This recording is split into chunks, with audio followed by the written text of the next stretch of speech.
আমাদের অনেকের মধ্যেই খুব ভ্রান্ত একটা ধারণা আছে। আমরা ভাবি আমাদের অমুক আছে, আমাদের তমুক আছে, আমার নেতা আছে, আমার মিনিস্টার আছে, অমুক হেনা-তেনা। আমাকে একেবারে এক লাফে হাত ধরে টান দিয়ে তুলে গাছের মগডালে বসিয়ে দেবে, আর আমি সারা জীবন পায়ের উপর পা তুলে একেবারে রাজার হালে নবাবী হালে চলে যাব।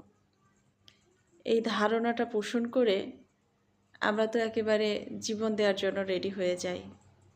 মনে হয় যেন বললে এই জানটা বের করে দিয়ে দেব, এই প্রাণটা বের করে একেবারে কাজ করে দিব।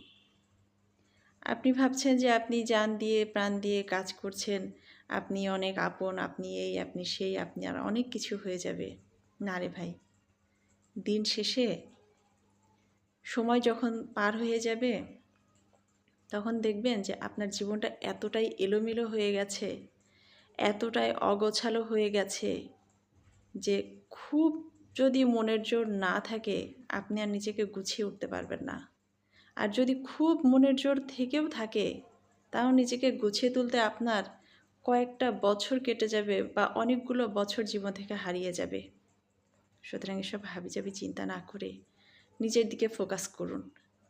যত এখন মনে হচ্ছে জান প্রাণ দিয়ে ভালোবাসবে, একটা সময় আসবে যখন বাস্তবতাটা বুঝতে পারবেন, বাস্তবতার মুখোমুখি হবেন, তখন দেখবেন যে এই ঘৃণা করেও আর সময় নষ্ট করার মতো সময় মনে হবে যে আমার কাছে নাই।